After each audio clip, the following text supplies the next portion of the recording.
Le Gear 5 n'est absolument pas la forme finale de Luffy. Attends, je t'explique. Juste avant, si tu kiffes One Piece, les animés et les mangas, abonne-toi car on en parle tous les jours. On sait maintenant que Luffy a mangé un fruit du démon de type Zoan, le Ito Itonomi modèle Nika. De plus, on sait que son Gear 5 est sa forme éveillée. Ça, ok. À côté de ça, on a vu avec les gardes d'Impel Down que les Zoan éveillés ont tendance à perdre leur personnalité et à se laisser submerger par leurs démons. Ce qui est encore confirmé par Vegapunk dans l'épisode 1100. Et bah vous savez quoi, je pense que c'est exactement ce qui se passe actuellement avec Luffy.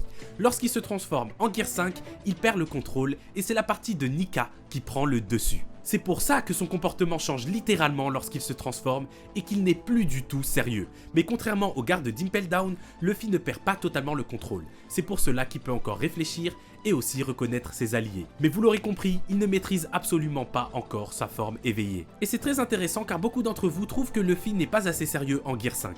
Mais moi je pense qu'à l'image de Goku avec son Ultra Instinct, Luffy aura une deuxième forme de Gear 5 où il maîtrisera à 100% son éveil. Et du coup dans cette forme, il retrouvera sa personnalité, c'est-à-dire un peu plus sérieux lors des combats, sans rigoler à tout bout de champ. Et on va pas se mentir, moi je fais partie de ceux qui kiffent le Gear 5, mais quand même, Luffy, quand il est extrêmement sérieux et qui se la colle avec ses adversaires, je vais pas vous mentir, je kiffe aussi.